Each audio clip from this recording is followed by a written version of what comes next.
പ്രിയ സുഹൃത്തെ, ജീവിതം വല്ലാതെ പൊള്ളിച്ചതുകൊണ്ട് ചിരി മാഞ്ഞവരും ചിരി മറന്നവരുമാണോ നിങ്ങൾ? അങ്ങനെയാണെങ്കിൽ പ്രശ്നങ്ങൾ എന്തെങ്കിലുമൊക്കെ ആകട്ടെ, ജീവിതത്തിൽ ചിരി വീണ്ടെടുക്കേണ്ടത് അത്യാവശ്യമാണ്. കാരണം പുറത്തെ പ്രശ്നങ്ങൾ നിങ്ങളെ എപ്പോഴും വല്ലാതെ പരിക്കേൽപ്പിച്ചു കൊണ്ടിരിക്കുമ്പോൾ അകത്തൊരു ലോകം കൂടി പരിക്കേൽപ്പിക്കുന്ന ലോകമാണെങ്കിൽ പിന്നെ ജീവിക്കുന്നതിന് അർത്ഥമില്ലാതെ വരും. ചിരി വീണ്ടെടുക്കണം. സാൻ ഫ്രാൻസിസ്കോയിൽ വളരെ ആകർഷകത്വം നിറഞ്ഞു തുളുമ്പുന്ന ഒരു ബ്രിഡ്ജുണ്ട്, ഗോൾഡൻ ഗേറ്റ് ബ്രിഡ്ജ് എന്ന പേരിൽ.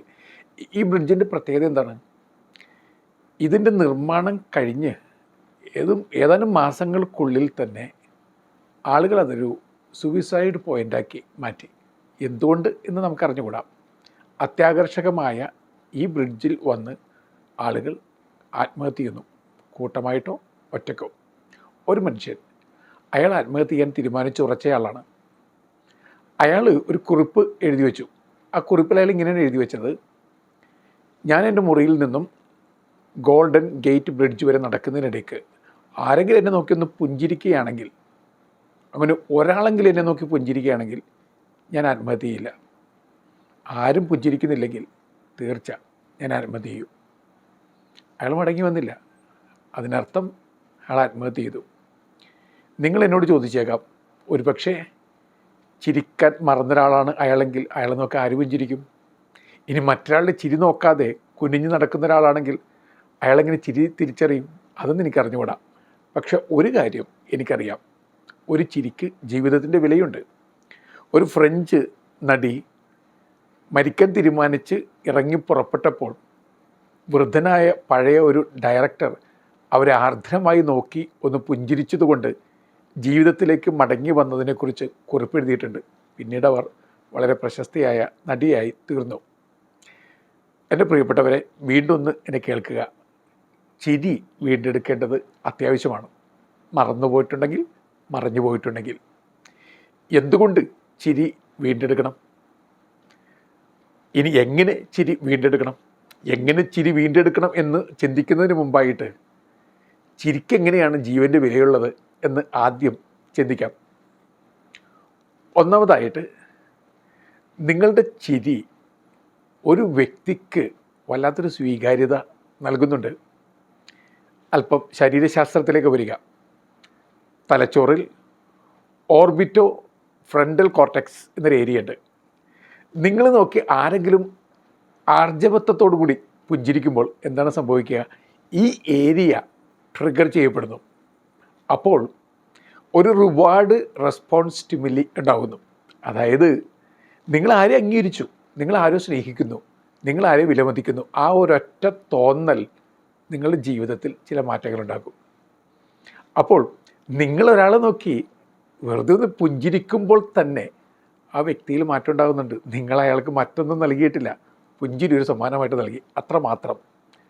അങ്ങനെയാണെങ്കിൽ സത്യമല്ല പറഞ്ഞത്, പുഞ്ചിരിക്ക് ജീവിതത്തിൻ്റെ വിലയുണ്ട്. ഏറെ വർഷങ്ങൾക്ക് മുമ്പ് റീഡേഴ്സ് ഡൈജസ്റ്റിൽ വായിച്ചതാണ് ഒരു പോസ്റ്റ്മാനെ കുറിച്ച്. വളരെ ടഫ് എന്ന് പറയാവുന്ന ഒരു സ്ത്രീ, ധനാഠ്യാണ്, വലിയ എസ്റ്റേറ്റിൽ ഒറ്റയ്ക്ക് താമസിക്കുന്നു. ഏതാനും അനുചരന്മാർക്ക് അവിടെയൊക്കെ ഉണ്ട്. എന്നാൽ ഇവരൊരു ഒറ്റപ്പെട്ട തുരുത്തു പോലത്തെ സ്ത്രീയാണ്. അവരെ തേടി കുറേ ബിസിനസ് ട്രാൻസാക്ഷന് വേണ്ടിയുള്ള ലെറ്ററുകളുമായിട്ടൊരു പോസ്റ്റ്മാൻ വരും. അയാൾ എന്നും കൃത്യമായി അവരെ നോക്കി പുഞ്ചിരിക്കും, പിന്നെ മടങ്ങിപ്പോവും. പിന്നീട് അവർ മരിച്ചപ്പോൾ അവരുടെ വിൽപ്പത്ര പ്രകാരം അവരുടെ കോടിക്കണക്കിന് സ്വത്ത് ഈ പോസ്റ്റ്മാന് അവരെഴുതി വെച്ചിരുന്നു. അയാളുടെ പേരും ഊരുമൊക്കെ കണ്ടെത്തി എല്ലാം അയാളിലേക്ക് ട്രാൻസ്മിറ്റ് ചെയ്തു. അവർ കുറിപ്പ് കൂടി തയ്യാറാക്കിയിരുന്നു. അടഞ്ഞ എൻ്റെ ജീവിതത്തിലേക്ക് തുറന്നിട്ട ജാലകം പോലെയായിരുന്നു അയാളുടെ പുഞ്ചിരി. ആ ജാലകത്തിലൂടെ അവരുടെ ആത്മാവിലേക്ക് പുഞ്ചിരി ഒരു വെട്ടമായിട്ട് കടന്നു വന്നിട്ടുണ്ടാകാം. ജീവിതത്തിൻ്റെ വിലയുണ്ട് ഒരു പുഞ്ചിരിക്കും. രണ്ടാമതായിട്ട്, നമ്മൾ സാധാരണഗതിയിൽ പുഞ്ചിരി നോക്കുമ്പോൾ it's a curve in your face. മുഖത്തെ വലിയൊരു ചുളിവിൻ്റെ പേരാണ് പുഞ്ചിരി എന്ന് പറയുന്നത്. പക്ഷേ ഈ ചുളിവ് ജീവിതത്തിൻ്റെ ചുളിവ് മാറ്റിക്കളയും. ഓ ഹെൻറിയുടെ അതിസുന്ദരമായ ചെറുകഥയിൽ ഒരാൾക്കും കീഴ്പ്പെടാതെ എല്ലാവരോടും പുച്ഛത്തോടെ പെരുമാറുന്ന ഒരുവനെ വധശിക്ഷയ്ക്ക് വലിച്ചഴിച്ച് കൊണ്ടുപോവുകയാണ്. അവൾ സ്ട്രീറ്റ് ലൈറ്റിൻ്റെ താഴെ ബാല്യകാല സഖി അവൾ നിൽക്കുന്നു. ഇയാളിപ്പോൾ കള്ളനാണെന്നോ കുറ്റവാളിയാണെന്നോ ചിന്തിക്കാതെ പണ്ടത്തെ അതേ മാധുര്യത്തോടു കൂടി അവൾ പുഞ്ചിരിക്കുന്നു. ആ പുഞ്ചിരി കുറ്റപ്പെടുത്തലില്ലാത്ത സ്നേഹത്തിൻ്റെ പുഞ്ചിരി, നിഷ്കളങ്കതയുടെ പുഞ്ചിരി അയാളുടെ ഹൃദയത്തിലേക്ക് തറച്ചിറങ്ങി കാണണം. അയാൾ ചിരിച്ചു. അയാളുടെ വധശിക്ഷയൊന്നും റദ്ദാക്കിയിട്ടില്ല. പക്ഷെ മരിക്കുമ്പോൾ അയാൾക്കൊരു പുഞ്ചിരി സമ്മാനമായി കിട്ടിയിട്ടുണ്ട്. ആ പുഞ്ചിരിയുടെ വെട്ടത്തിലാണ് ഇനി മരണത്തിൻ്റെ നിഴൽ വീണ താഴ്വരയിലൂടെ അയാൾ നടക്കുക. പുഞ്ചിരിക്ക് ജീവിതത്തിൻ്റെ വിലയുണ്ട്. ഇനി ഒരു ഹാലോ ഇഫക്റ്റിനെ കുറിച്ച് മനഃശാസ്ത്രം പറയുന്നുണ്ട്. അതായത് പുഞ്ചിരി അകത്തും പുറത്തും സൂക്ഷിക്കുന്നവരുടെ ശരീരത്തിൽ നിന്ന് തന്നെ ഒരു പ്രകാശം കിനിഞ്ഞിറങ്ങുന്നുണ്ട്. നമ്മൾ എഥറിക് ബോഡിയെക്കുറിച്ചൊക്കെ പറഞ്ഞിട്ടുണ്ടല്ലോ. 2 ഇഞ്ച് വ്യാസത്തിൽ മറ്റൊരു ബോഡി കൂടി മനുഷ്യർക്ക് എല്ലാവർക്കും ഉണ്ട്. അപ്പോൾ എപ്പോഴും പുഞ്ചിരിക്കാൻ ശ്രമിക്കുന്ന മനുഷ്യരുടെ ശരീരത്തിൽ നിന്നും വളരെ പോസിറ്റീവ് എനർജി പുറത്തേക്ക് വമിച്ചുകൊണ്ടിരിക്കും. ഹാലോ ഇഫക്റ്റ് എന്ന് നമ്മളതിനെ വിളിക്കുന്നു. ഹാർവാർഡ് യൂണിവേഴ്സിറ്റിയിലെ മദർ തെരേസ ഇഫക്റ്റിനെ കുറിച്ച് ഞാൻ പറഞ്ഞിട്ടുണ്ട്.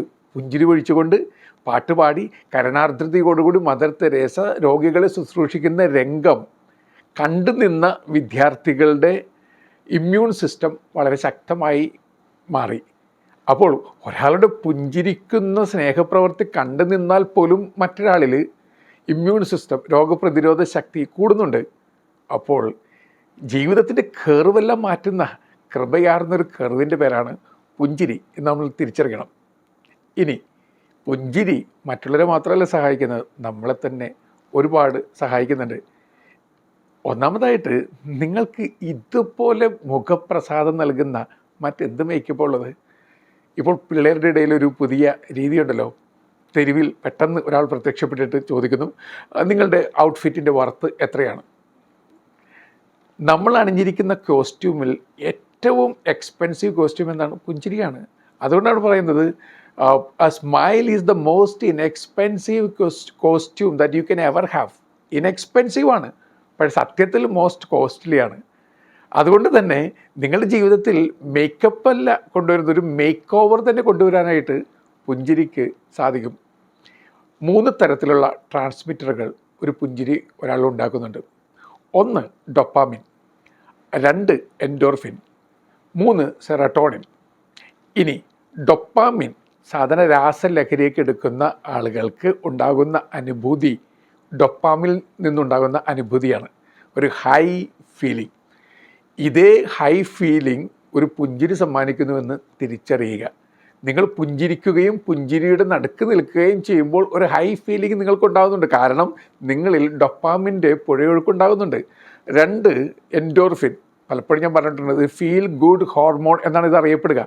ഈ ഹോർമോൺ ഉണ്ടായി കഴിയുമ്പോഴത്തേക്ക് you feel so relaxed, you feel so happy, you feel so contented. അപ്പോൾ വളരെ വളരെ വളരെ ഫ്രീ ആയിട്ട് നമുക്ക് അങ്ങനെ ഒരു സുഖത ഫീലിംഗ് കിട്ടുകയാണ്. ഒന്നാമതായിട്ട് സെറട്ടോണിൻ ഡിപ്രസ്ഡ് ആയിട്ടുള്ള ആളുകൾക്ക് നൽകുന്ന മെഡിസിനിൽ ഉപയോഗിക്കപ്പെടുന്ന ഒരു സംഗതിയാണ്. അപ്പോൾ സെറട്ടോണിൻ ബേസ്ഡ് മരുന്നുകളാണ് ഡിപ്രസ്ഡായ ആൾക്ക് മൂഡ് എലവേറ്റ് ചെയ്യാൻ വേണ്ടി ഉപയോഗിക്കുക. എൻ്റെ പ്രിയപ്പെട്ട ചങ്ങാതി, നമ്മുടെയൊക്കെ ജീവിതത്തിൽ സാധാരണ ഒരു പൈസയും ചിലവഴിക്കാതെ നമ്മളെ തന്നെ ഒന്ന് ഉയർത്തിക്കൊണ്ടുവരാൻ സാധിക്കുകയാണെങ്കിൽ പുഞ്ചിരിക്കുക, പലവട്ടം പുഞ്ചിരിക്കുക. ഇനി പുഞ്ചിരിക്കുന്ന ആൾക്ക് ഹാർട്ട് റേറ്റിൻ്റെ ആ ഒരു ബാലൻസിങ് കീപ്പ് ചെയ്യാൻ സാധിക്കും. അൾസേഴ്സ്, ചില ഇനം ക്യാൻസർ, മൈഗ്രെയിൻ, ഹെഡേക്ക്, അതുപോലെ തന്നെ BP-യുടെ പ്രശ്നങ്ങൾ, ഇതെല്ലാം പുഞ്ചിരി കൊണ്ട് നേരിടാമെന്ന് ശാസ്ത്രം പലവട്ടം നമ്മെ ഉത്ബോധിപ്പിച്ചിട്ടുണ്ട്. നമ്മളൊന്ന് മനസ്സ് വെച്ച് കഴിഞ്ഞാൽ പല അസുഖങ്ങളും പമ്പ കടക്കും എന്നാണ് സത്യം. ഇനി പുഞ്ചിരിച്ചുകൊണ്ട് ജീവിക്കുന്ന ഒരാൾക്ക് ജീവിതത്തിൻ്റെ പ്രശ്നങ്ങളെ കൂടി പടികടത്താൻ സാധിക്കുമെന്ന് ടർക്കിഷ് പ്രോവർബ് പറഞ്ഞു തരുന്നത് എത്രയോ സത്യമാണ്. ഇതൊക്കെയാണ് സത്യമെന്നിരിക്കെ എൻ്റെ പ്രിയപ്പെട്ട ചങ്ങാതി, ഇനിയും പുഞ്ചിരിക്കാനൊന്നും മറക്കണ്ട. അപ്പോൾ എങ്ങനെ പുഞ്ചിരി വീണ്ടെടുക്കാം? പല മാർഗങ്ങളുണ്ട്. 1, 19 തരം പുഞ്ചിരി ഉണ്ടെന്നാണ് പുഞ്ചിരിയെക്കുറിച്ച് പഠിക്കുന്ന ആളുകൾ പറയുക. പുച്ചച്ചിരി, കള്ളച്ചിരി, പൊള്ളച്ചിരി, അങ്ങനെ പല ചിരികളും നമുക്കറിയാം. 19 തരം ചിരികൾ എന്തൊക്കെയാണെന്ന് നമുക്ക് എക്സാക്റ്റ്ലി അറിയില്ല. പക്ഷേ ഒരു എക്സർസൈസ് പോലെ എല്ലാ ദിവസവും പുഞ്ചിരിക്കുക. ഇനി നമ്മളിപ്പോൾ സെൽഫിയുടെയൊക്കെ കാലഘട്ടത്തിലല്ലേ, നിങ്ങളുടെ വിവിധ ഇനം പുഞ്ചിരി നിങ്ങളൊന്ന് ഫോട്ടോ എടുത്ത് നോക്കുക. വെറുതെ ഒരു തമാശയ്ക്ക്. ഞാൻ ഇത് പറയുമ്പോൾ തന്നെ നിങ്ങൾക്ക് ചിരി വരും. നിങ്ങളിങ്ങനെ ചെയ്യുമ്പോൾ നിങ്ങൾക്ക് അതിനേക്കാൾ കൂടുതൽ ചിരി വരും. എല്ലാ ദിവസവും പല പ്രാവശ്യം ചിരിക്കുമെന്ന് വെറുതെ ഒരു തീരുമാനം എടുക്കുക. അപ്പോൾ ഒരു സ്മൈലി സെൽഫി അതെടുത്ത് നോക്കുക, നല്ലതായിരിക്കും. രണ്ടാമതായിട്ട്, നിങ്ങളെ എപ്പോഴും ചിരിപ്പിക്കുന്ന സ്നേഹിക്കുന്ന ആളുകളെ വെറുതെ ഓർക്കുക.